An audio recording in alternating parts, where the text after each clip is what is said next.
আর এই গধুলিয়া চক থেকে কাশী বিশ্বনাথ মন্দিরে আজকে লাইন পড়েছে। একটু বিট নুন ছিটিয়ে খাচ্ছি, ঘিয়ে দারুণ গন্ধ বেরোচ্ছে, দেশি ঘি। আবার কেশর দুধ নিয়ে এলাম। আমাদেরকে আজকে এই মহাদেব ঘোরাবে।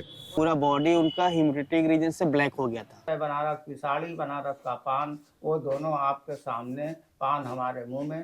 আমরা একবারে সামনে বসেছি, জানি না এখান থেকে উঠিয়ে দেবে কিনা। সুপ্রভাত, এখন 6:10 আর আমি এখন আছি কাশী বিশ্বনাথ বেনারসে। আর গতকাল আমি এখানে এসে পৌঁছেছি, আর আজকে সকাল সকাল আমি কাশী বিশ্বনাথে দর্শন করার জন্য যাচ্ছি। বেশ খানিকটা দেরি হয়ে গেছে, কারণ গতকাল রাতে অনেক রাত করে আমরা ঘুমিয়েছি, তার জন্য আজকে সকালে উঠতে পারিনি। দেখা যাক এখন কি লাইন আছে। তার উপরে আজকে আবার সোমবার। গধুলিয়া চকের এখান পর্যন্ত লাইন পড়েছে। আমরা জাস্ট গধুলিয়া চকে মেন রোডে উপরে এসে পৌঁছেছি। আমাদের এই চক থেকে জাস্ট 200 মিটার ভেতরেই হচ্ছে হোটেলটা।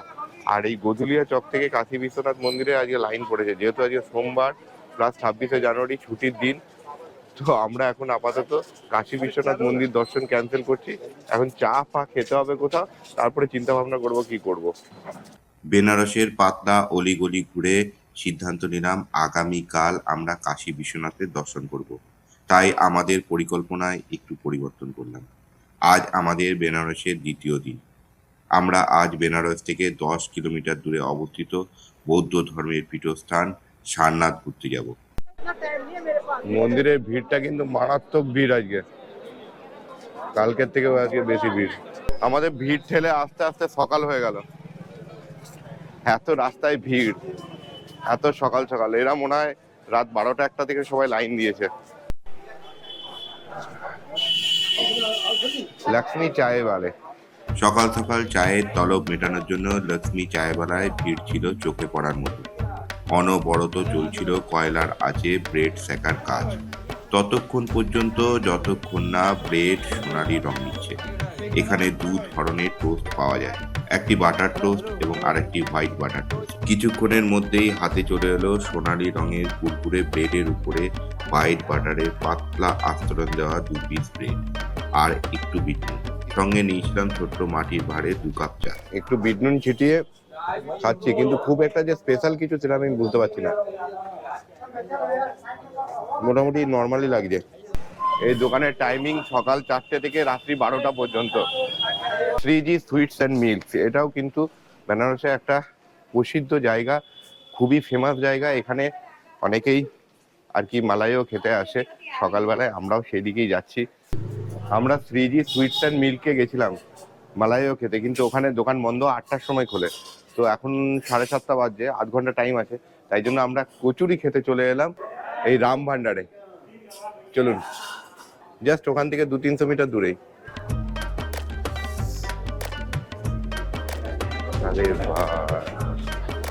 কাচের ঘরের ভেতরে চলছিল গাওয়া ঘিয়ে ফুলকো ফুলকো বড় কচুরি ভাজা, আর একদিকে চলছিল জিলেপি ভাজার কাজ। এখানে 2 রকমের কচুরি পাওয়া যায়, একটা বড়ি কচুরি আর একটি আলু কচুরি, যার 70 টাকা করে প্লেট। এছাড়াও জিলেপি এবং কেসরিয়া গোলাপ জামুন ছিল। আমরা যেহেতু এরপরেই মালাইও খাবো বলে ঠিক করেছিলাম, তাই মিষ্টি একটু সাইডে রেখে 2 রকমের কচুরির জন্য নাম লিখিয়ে টোকেন কেটে নিই। 26শে জানুয়ারির জন্য চারিদিকে গোটা দোকান বেলুন দিয়ে সাজানো ছিল। অনেকেই কাশী বিশ্বনাথ মন্দিরে পুজো দেওয়ার পরে এখানেই জলখাবারটা সেরে নেন। কিছুক্ষণের মধ্যেই নাম ডাকতেই হাতে চলে এলো কচুরির প্লেট, যাতে সবজির উপরে ঝিরিঝিরি করে মূলো আর গাজর ছড়া।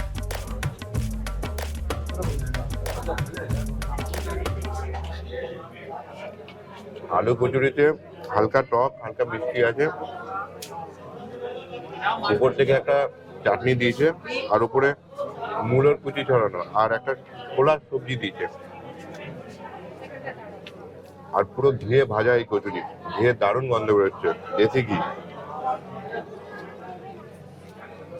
ভালো, ওভারঅল ভালো খেতে এটা। বাড়ি কচুরি বড় বড় সাইজ, এই যে এগুলো কিন্তু ঘিয়েই ভাজা। ভেতরে একটা হালকা স্টাফিং আছে, কিসের স্টাফিং বলতে পারবো না।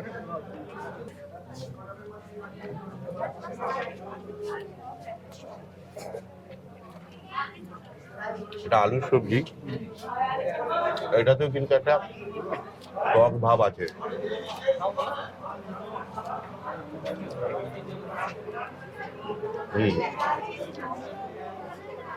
এটা ওভারঅল খেতে ভালো। একটা জিনিস, এখানে যে কোনো কচুরি কিন্তু সব আটার, ময়দার নয় কিছু।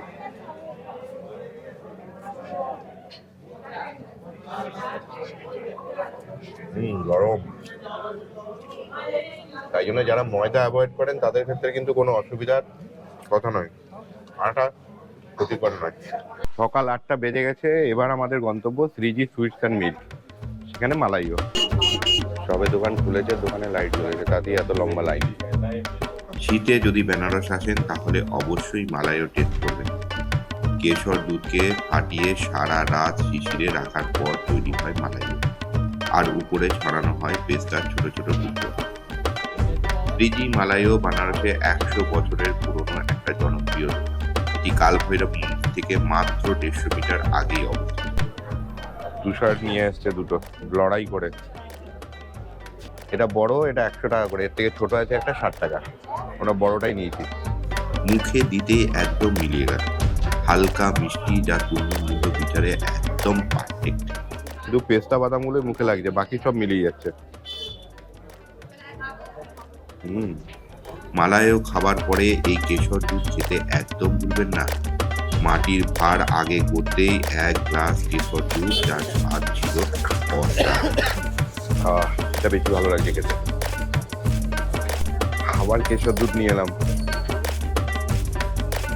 আচ্ছা, এটা খেতে খেতে বলে রাখি, এটা টাইম হচ্ছে সকাল 8টা থেকে দুপুর 3টে পর্যন্ত, অনেক সময় তার আগেই শেষ হয়ে যায়। সত্যি বলছি, মালাইও খেয়ে মন প্রাণ সব ঘুরে গেল। দারুণ দারুণ। আমরা এখন চলেছি সারনাথের উদ্দেশ্যে। এখান থেকে সারনাথের দূরত্ব ওই 8 থেকে 8.5 কিলোমিটার মতো। আমরা একটা র্যাপিডোতে অটো ভাড়া করেছি, যে অটোটা দুজনের জন্য ভাড়া পড়েছে 141 টাকা। এমনিতে আমরা গাড়ি বুক করতে গিয়ে দেখলাম যে অটোতে বিভিন্ন রকম রেট চাইছে, কেউ 400 টাকা বলছে, কেউ 500, কেউ 600, বিভিন্ন রকম রেট বলছে। তো এটা আমাদের বেস্ট মনে হলো, তাই আমরা র্যাপিডো করলাম।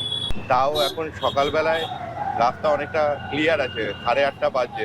আর একটু বেলা হলে এই রাস্তায় কিন্তু আরো জ্যাম হয়ে যাবে, আর যেতে মোটামুটি আধ ঘন্টা মতো লাগবে সারনাথ পর্যন্ত।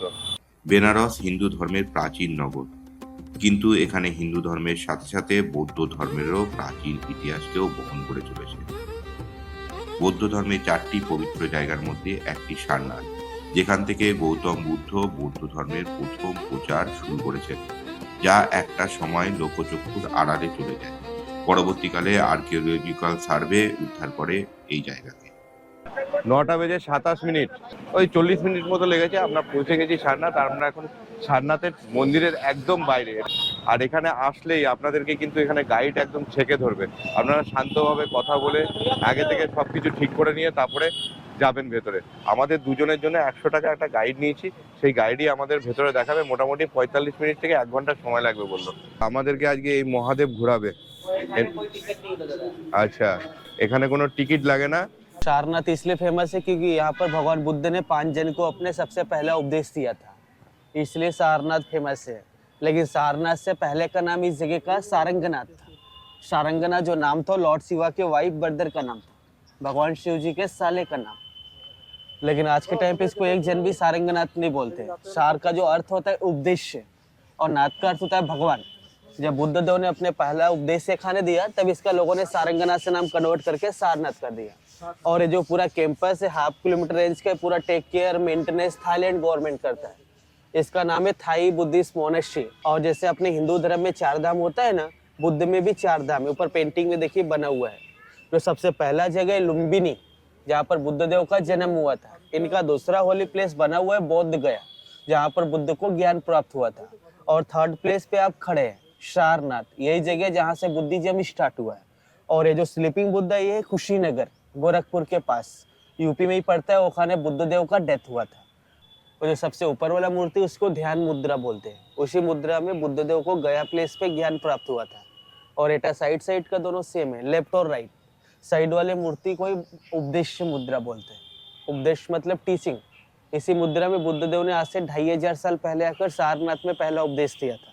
और बीच वाले मूर्ति को अभय मुद्रा बोलते हैं। अभय का अर्थ होता है नीडर, जिसके बॉडी के भीतर कोई डर कोई भय नहीं। भूमि स्पर्श मुद्रा, राइट हैंड देखिए बुद्धदेव का भूमि में टच है ना, इसलिए इसको भूमि मुद्रा बोलते हैं। इस मॉडल को पगोडा बोलते हैं, पगोडा। और टेम्पल के भीतर देखेंगे तो बुद्ध की एक स्टैचू दिखेगी सिंगल पत्थर से। उसकी हाइट है 9.5 इंच, कोई भी जोड़ नहीं है, सिंगल पत्थर है, उसके ऊपर गोल्डन कलर है। जो गोल्डन कलर होता है बुद्धिज्म में बहुत ही लकी होता है। देखिए ये बुद्ध स्टैचू की हाइट यहाँ पर बनाई गई 80 फुट 9 इंच, बट ये थाईलैंड देश ने सिर्फ रेप्लिका बनाया हुआ है। ऐसा दिखने वाला पहले मूर्ति बना था अफगानिस्तान में, सुना होगा बामियान, जिसको तालिबान ने 2001 में वो खाने तोड़ दिया था। ये उसी मूर्ति का थाईलैंड देश ने मेमोरी के लिए रेप्लिका बिल्ड किया हुआ है। अच्छा। बट इस बुद्ध देव को 80 फुट 9 इंच का बनाने में लॉजिक था, और जो बुद्ध देव थे वो 80 वर्ष तक जीवित थे और 9 मंथ अपनी माँ की पेट में, इसलिए पूरा जोड़ करके 80 फुट 9 इंच। देखिए ये हमारा नेशनल एम्बलम अशोक पिलर, ये इस जगह पे सिर्फ रेप्लिका बनाया गया है। इसका एक्चुअल पार्ट आज भी सारनाथ के म्यूजियम में रखा हुआ, जो 2300 साल पहले सम्राट अशोक ने बनाकर गए थे। और ये अशोक स्तंभ हमारे लिए बना ही नहीं थे, सम्राट अशोक ने आज से 2300 साल पहले कलिंग युद्ध में बौद्ध धर्म को पब्लिसिटी करने के लिए बनाया था। इसके टॉप पे 4 सिंह इसलिए होते जो सम्राट अशोक ने आज से 2300 साल पहले बुद्धिज्म को चारों दिशा में फैला दिया था, क्योंकि अशोका अपने इंडिया के ऑल डायरेक्शन पे ही राज करते थे। इसलिए उनके नाम के आगे भी लिखा होता है चक्रवर्ती सम्राट। और इसके भीतर भी देखेंगे आपको 4 जानवर चलते हुए मिलेंगे, हाथी, बुल, घोड़ा, शेर।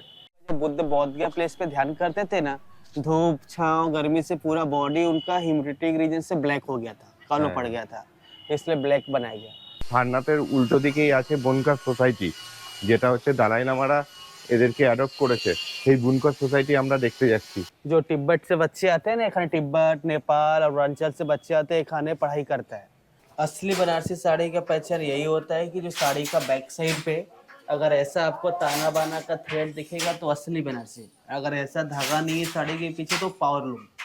क्योंकि देखा होगा जो पावर लूम में साड़ी बनता है वो डिजाइन के आगे ही प्रिंट होता है साड़ी पे, तो आगे पीछे उसमें सारा प्लेन रहता है, मगर जो बनारसी त्योरी होता है पीछे से, इसलिए आगे डिजाइन और पीछे थ्रेड। यही ताना बाना नहीं तो साड़ी हैंडलूम नहीं। पहले होता है डिजाइन का ग्राफ पेपर, उसके बाद होता है ये पंच कार्ड। कार्ड में जो होल है वो डिजाइन है, वो हमारे जकार्ड मशीन पे गया है और हम पैर से देखिए बम्बू दबाएं। अब देखिए यहाँ डिजाइन टूट गया और होल भी हो गया, देख रहे हैं। ये 3 किस्म का होल है, 3 बाबीन चल रही है। ये रेड कलर जो है इसको ताना बोलते हैं, और ये जो मैं डाल रहा हूँ उसको बाना बोलते हैं। और हैंडलूम में जो होता है सीधा नीचे को होता है, ये उल्टा है। ये आपका बन रहा लहंगे का थान, साइड में बन रही है बनारसी साड़ी। ये 2 ठो लगा है कि आप लोग देखें बनारसी साड़ी कैसे बनती है। गांव में बहुत सारा कारखाना चलता है, सब यहाँ सोसाइटी को जमा होता है, जिसमें रनर, कुशन, बेड कवर, वाल हैंगी, टपस्ट्री, स्कार्फ बनता है। और जरा इसको आप लोग टच करके देखें, सिल्क रेशम, ये ताना सिल्क है और ये बाना सिल्क है। इसमें होता है 3 प्रकार का loom, power loom, shutter loom, hand loom. Power loom polyester में लूम, शटर लूम एक बॉबिन होता है, वो ऐसे चलाते हैं, उसमें कॉटन बनता है। और हैंड लूम सिल्क है। हमारे बनारस के अंदर ना तो पान होता है ना तो सिल्क है, फिर भी बनारस की साड़ी, बनारस का पान सारी दुनिया में फेमस। सिल्क आता है बंगलोर से, पान आता है आप लोग क्या कलकत्ता से। तरीका यहाँ बनाने का, और दोनों फेमस है, बनारस की साड़ी, बनारस का पान, वो दोनों आपके सामने, पान हमारे मुंह में, साड़ी हमारे हाथ। আমরা এখন সারনাথ মিউজিয়ামে যাচ্ছি। এই মিউজিয়ামে টিকিট কাটলাম আমরা অফলাইনে 25 টাকা করে। ওখানে যদি আপনি স্ক্যান করে কাটেন তাহলে 20 টাকা করে লাগবে। আর ওই পার্কে ঢোকার জন্য, মানে পুরাতত্ত্ব যে পার্কটা রয়েছে ওখানে ঢোকার জন্য 5 টাকা করে আরও টিকিট, মানে সর্বমোট আমাদের 30 টাকা করে, দুজনের 60 টাকা টিকিট লাগলো। আমরা মিউজিয়াম ঘুরে এলাম, কি বেশ সুন্দর ভেতরটা, একদম নিট অ্যান্ড ক্লিন, পরিষ্কার পরিচ্ছন্ন। আর বিভিন্ন গৌতম বুদ্ধের মূর্তি আর সেই সময়কার অনেক জিনিসপত্র রয়েছে, যেগুলো কিছু কিছু নষ্ট হয়ে গেছে, কিন্তু সব মিলিয়ে ভেতরটা দারুণ। এখানটা ভিজিট করবেন অবশ্যই, অল্প সময়ের জন্য 10-15 মিনিট লাগবে, কিন্তু ভেতরে ভিডিওগ্রাফি অ্যালাউ নেই, তাই আপনাদেরকে দেখাতে পারলাম না ভেতরটা। 2-একটা ছবি তুলতে পেরেছি, ফটোগ্রাফি অ্যালাউ আছে। মিউজিয়ামের পাশেই আছে এই যে স্তূপা, এই স্তূপা দেখতে এসেছি আমরা এখন। একদম এইদিকে মিউজিয়াম আর এইখানে হচ্ছে স্তূপা। টিকিট আমরা আগেই কেটে নিয়েছি দুটো একসঙ্গে, এবার ভেতরে প্রবেশ করব। ধামেক স্তূপা, এই হচ্ছে স্তূপা, বৃহৎ একটা বিস্তর জায়গা জুড়ে এই স্তূপা। দেখুন প্রচুর প্রচুর বড় এলাকা নিয়ে। এখানে বহু দেশি বিদেশি লোকজন মেডিটেশন করতে এসেছিল এবং সবার মেডিটেশন করা হয়ে গেছে, এবার ফিরছে। সারনাথ সেই জায়গা যেখানে গৌতম বুদ্ধ উপদেশ দিয়েছিলেন তার প্রথম 5 শিষ্যকে। সম্রাট অশোক কলিঙ্গ যুদ্ধের পর খুবই গ্লানিতে ভুগছিলেন, তখন তিনি বৌদ্ধ ধর্ম গ্রহণ করেন। তিনি বৌদ্ধ ধর্ম গ্রহণ করার পর বৌদ্ধ ধর্ম প্রচার করার জন্য বিভিন্ন জায়গায় 84,000 স্তূপা নির্মাণ করেছিলেন। তার মধ্যেই এটি একটি প্রথম স্তূপা, যার নাম ধামেক স্তূপ। পরবর্তীকালে মুসলিমরা রাজত্ব করতে এলে এর অনেক কিছুই ধ্বংস করেন। আরও পরে ইংরেজরা ধ্বংস করেন। যোজ সিং রাজা দেওয়ান জগৎ সিং এই জায়গাকে আবার সংস্কার করেন, কিন্তু তারপরেও কালের নিয়মে হারিয়ে যায় এই জায়গা। পরবর্তীকালে ইংরেজ আর্কিওলজিস্ট আলেকজান্ডার কালিংহাম তার তত্ত্বাবধানে এই জায়গায় খনন কার্য চালানো হয় এবং এই সমস্ত কিছু উদ্ধার করা হয়।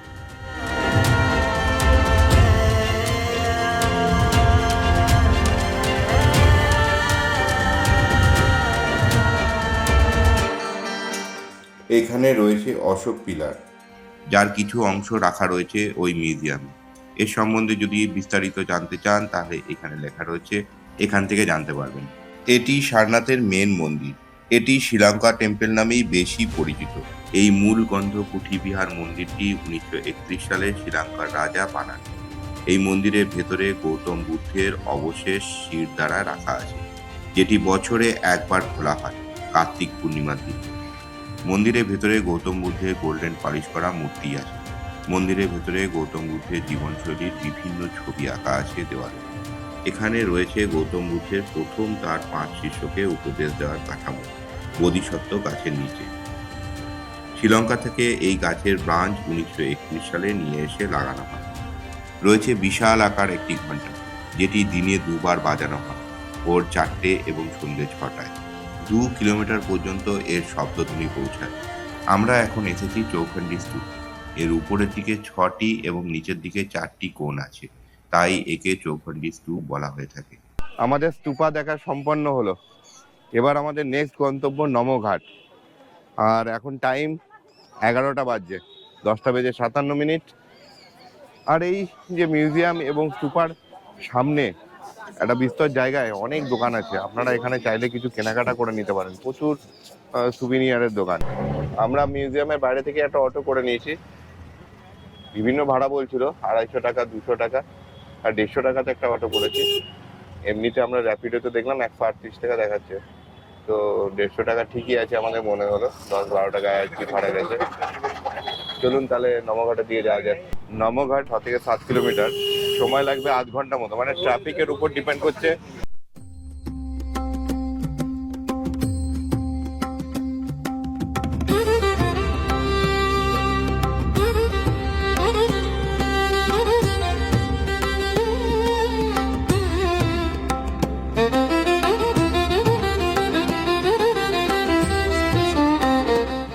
যেখানে আমাদের অটো নামিয়েছিল ওখান থেকে মাত্র 2 মিনিট হেঁটেই আমরা পৌঁছে গেছি নমঘাটে। নমঘাটের প্রধান বৈশিষ্ট্য হলো নমস্কার করা এই হাতগুলি। খিড়কিয়া ঘাট, যা 2024 সালে এটিকে আধুনিকীকরণ এবং সুসজ্জিত করা হয়। এটি বেনারসের 85 নম্বর ঘাট, যা পর্যটকদের কাছে খুবই জনপ্রিয়। এখানেও সন্ধ্যের সময় গঙ্গা আরতি হয়। বাচ্চাদের এবং পর্যটকদের মনোরঞ্জনের জন্য রয়েছে নানা রকম ব্যবস্থা। একটা সন্ধে কাটানোর জন্য বেনারসে খুবই ভালো জায়গা এটি। আবার আমরা একটা অটো করে নিয়েছি গদুলিয়া চক পর্যন্ত। এই নমঘাট থেকে গদুলিয়া চক 150 টাকা ভাড়া বলেছে। তো গদুলিয়া চক পর্যন্ত যাবে না, তার ওই 800 মিটার আগে আমাদেরকে নামিয়ে দেবে, 600-800 মিটার আগে। যাই হোক, যতদূর যাওয়া যায় আর কি। আমাদের যেখান থেকে নামালো সেখান থেকে আমরা আবার একটা রিক্সা করলাম, কেননা আর পায়ের জোর নেই। বললাম রিক্সা করে নিয়ে যেতে। ওই জায়গা থেকে গদুলিয়া চক পর্যন্ত আমাদের 80 টাকা ভাড়া নেবে। 12টা বেজে 45 মিনিট আমরা গদুলিয়া চকে এলাম। এবার যাবো লাঞ্চ করতে, খুব খিদে পেয়ে গেছে। এখন আমরা একটা বাঙালি হোটেলের খোঁজে চলেছি, যদি পেয়ে যাই তাহলে সেখানেই আজকে দুপুরে লাঞ্চটা করবো আর আপনাদেরকেও দেখাবো। এখানে কলকাতার রেস্টুরেন্ট ছিল, ভেঙে তছনছ হয়ে গেছে রোপওয়ের জন্য।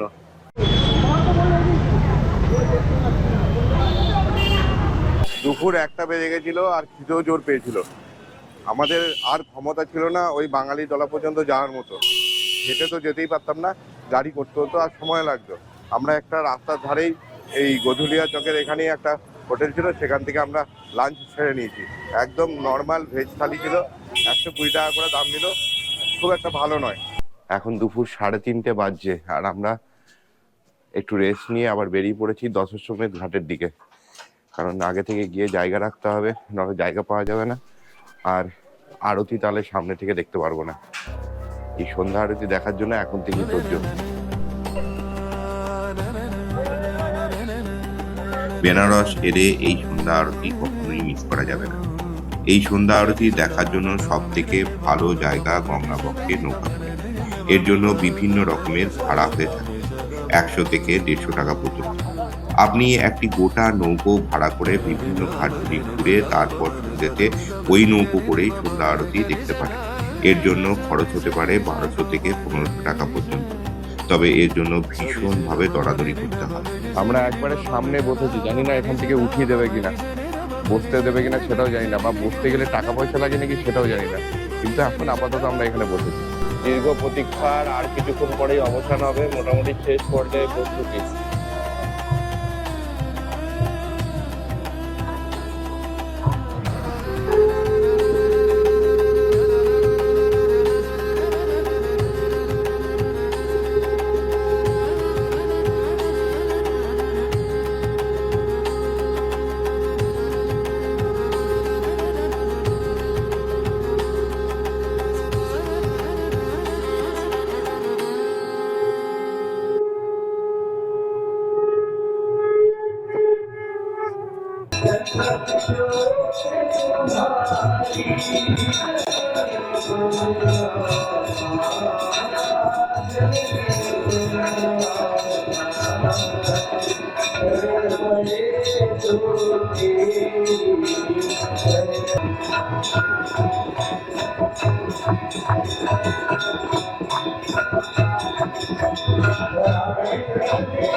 विश्वनाथ की माता की लक्ष्मी माता की सरस्वती माता की माता की धर्म की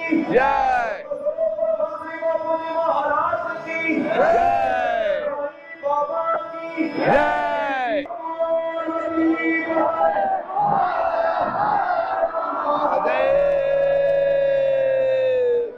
দারুণ দেখলাম, দারুণ উপভোগ করলাম এই আরতি এত সামনে থেকে।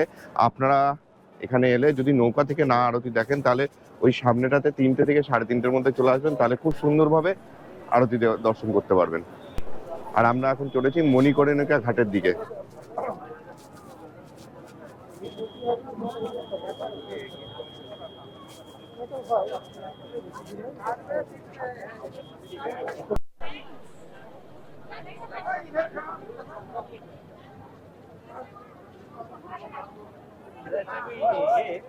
মণিকর্ণিকা ঘাটের একদম কাছে চলে এসেছি, কিন্তু দুর্ভাগ্য ওই যে ওইখানটায় টিনের ব্যারিকেড দিয়ে ঘেরা আছে, আর ওখানে পুলিশ রয়েছে যে আমাদেরকে এদিক দিয়ে যেতে দিচ্ছে না। আর ওইদিকে মন্দিরের গেট, ওই দিক দিয়ে আমরা ক্যামেরা নিয়ে প্রবেশ করতে পারবো না, আবার আমাদেরকে ঘুরে যেতে হবে। কাশী চাট ভান্ডারের অবস্থা দেখুন, ভিড়, সবাই টাকা নিয়ে দাঁড়িয়ে রয়েছে, কিন্তু কাকে দেবে বোঝা যাচ্ছে না। যার কপালে থাকবে সেই পাবে। তুষার যুদ্ধ করতে ভেতরে চলে গেছে টমাটার চাট আনতে, পাবে নাকি জানি না, আমি নিজেই খুঁজে পাচ্ছি না ওকে। আর মারাত্মক ভিড়, যুদ্ধ করে টমেটোর চাট পাওয়া গেছে। তো চিয়ার্স, চলো খাওয়া যাক। বলছি অসম, ধাক্কা খাওয়া সার্থক। হ্যাঁ, দারুণ। মণিকর্ণিকা ঘাটের দিকে যেতে হবে, দেখা যাক কোন দিকে যাই। ওই দিক দিয়ে তো ঢুকতে পারিনি, তারপরে খিদে পেয়েছিল, কাশী চাট ভান্ডারে টমেটোর চাট খেয়ে নিলাম। আমরা এখন মণিকর্ণিকা ঘাটের দিকে এগোচ্ছি। মণিকর্ণিকা ঘাট, কাশী বিশ্বনাথ মন্দিরের ঠিক পাশেই কিন্তু এই গলি। একটুখানি আসবেন 100 মিটার, তারপরেই এই গলি। আমরা মণিকর্ণিকা ঘাট। মনে করা হয় বানারসি দেবতাদের সৃষ্টি শহর। 60,000 বছর আগে মণিকর্ণিকা ঘাট সৃষ্টি হয়েছিল। তখন এখানে গঙ্গা নদীও ছিল না। ভগবান বিষ্ণু তার চক্র দিয়ে একটি কুণ্ড তৈরি করেন। এখানেই পার্বতী এবং শিব স্নান করেছিলেন। সেই সময় দেবী পার্বতীর কর্ণকণ্ডল এবং ভগবান শিবের তৃতীয় নয়নের মণি জলে হারিয়ে যায়। অনেক খোঁজাখুঁজির পর যখন খুঁজে না পাওয়া যায়, ভগবান রেগে গিয়ে এখানকার ব্রাহ্মণ জাতিকে অভিশাপ দেয়। ব্রাহ্মণরা চণ্ডাল রূপে শবদাহ সংস্কারে কাজ করবে। পরে কালু ব্রাহ্মণ যখন ভগবানের মণি এবং কর্ণকণ্ডল খুঁজে এনে দেন, তখন ভগবান অভিশাপকে বরদানে রূপান্তরিত করেন। বলেন এখানে চণ্ডালদের দ্বারা অন্তিম দাহ সংস্কার করলে সরাসরি মোক্ষ লাভ করবে এবং জীবন মরণের এই চক্র থেকে মুক্তি লাভ করবে। মনে করা হয় স্বয়ং মহাদেব মৃতদেহে তারক মন্ত্র উচ্চারণ করে মুক্তির পথে পরিচালিত করে। সারা বছর 24 ঘন্টা এখানে চিতা জ্বলবে। মনে করা হয় যখন এখানে একটাও শবদেহ দাহ করা হবে না, সেই দিন পৃথিবীতে নেমে আসবে মহাপ্রলয়।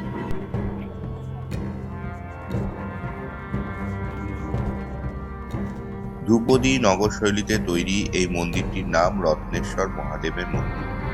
এটি উত্তর পশ্চিমে প্রায় 9 ডিগ্রি হেলে আছে। কথিত আছে প্রায় 500 বছর আগে আমেঠির রাজ পরিবার এটি নির্মাণ করেছিলেন। আবার মনে করা হয় অহল্যাবাইয়ের এক ভৃত্য রত্নাবাই এই মন্দিরটি নির্মাণ করেছিলেন।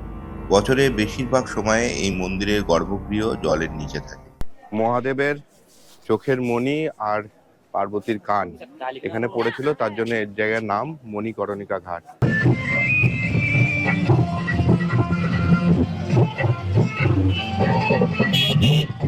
এই রাস্তায় বাইক চড়ার অভিজ্ঞতাও হয়ে গেল। বাপরে, তা আবার টিফিন লোডে। চলো, ঠিক আছে। আপনার নাম क्या है? সাহিল। আচ্ছা, এই সাহিল ভাই আমাদের ছেড়ে দেবে ভট্টাচার্য কিচেনে, যেখানে আমরা আজকে রাতের খাবার খাবো। এই রাস্তায় বাইক চালানোটা একটা टैलेंट আছে। হ্যাঁ, इस रास्ते में बाइक चलाना भी टैलेंट है एक।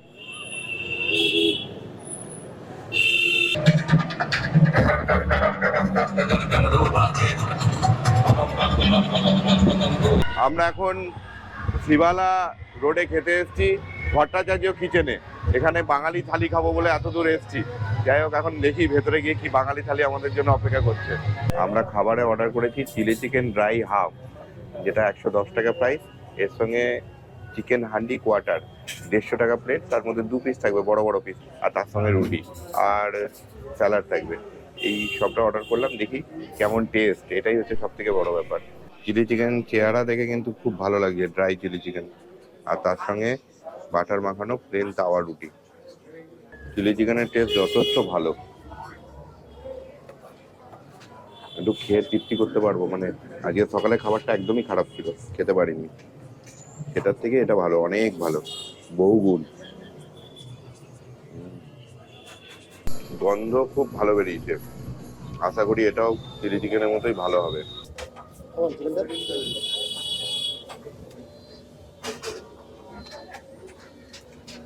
চিলি চিকেনের মতো অতটা ভালো নয়।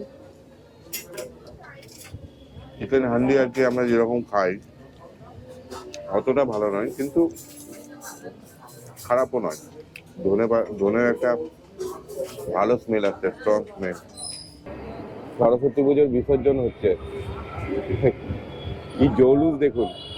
আমাদের তো বাড়িতে বাড়িতে সরস্বতী পুজো হয়, আর এখানে সরস্বতী পুজো বিসর্জনে কত জৌলুস, গান বাজনা লাইটিং, বিশাল ব্যাপার। এখানে অনেক সরস্বতী পুজো বড় বড়, আর সব প্রসেশন করে ঠাকুর বিসর্জন করতে বেরিয়েছে। কি সুন্দর লাগছে দেখতে। রাত 10:55, আর আমরা এখন রুমে এসে পৌঁছালাম। প্রচুর খাটনি হয়ে গেছে, আজকেও অনেক হাঁটাহাঁটি হয়েছে। বেনারস আসলে একটা জিনিস মাথায় রাখতে হবে আপনাদেরকে, হাঁটতে কিন্তু হবে। একদম হাঁটবো না বললে কিন্তু বেনারস ঘুরতে পারবেন না, কারণ এখানে নো এন্ট্রি জোনের মধ্যে সমস্ত হোটেলগুলো রয়েছে। গধুলিয়া চক বা আপনি যদি ঘাটের কাছাকাছি কোনো হোটেল নেন, তাহলে কিন্তু আপনাকে একটু হাঁটতেই হবে। আজকের মতো ভিডিওটা এখানেই শেষ করছি। ভিডিওটা যদি কিছু ভালো লেগে থাকে অবশ্যই ভিডিওটা লাইক করবেন, বন্ধুদের সঙ্গে শেয়ার করবেন। আর খুব বেশি ভালো লাগলে চ্যানেলটাকে সাবস্ক্রাইব করে নেবেন। তাহলে দেখা হচ্ছে পরের ভিডিওয়ে। সবাই ভালো থাকবেন, সুস্থ থাকবেন। Tata. We wanna chase the night, wanna dance to the light, pull stars from the sky, just two hearts running wild. Never sleep, never stop, as we shout from the top.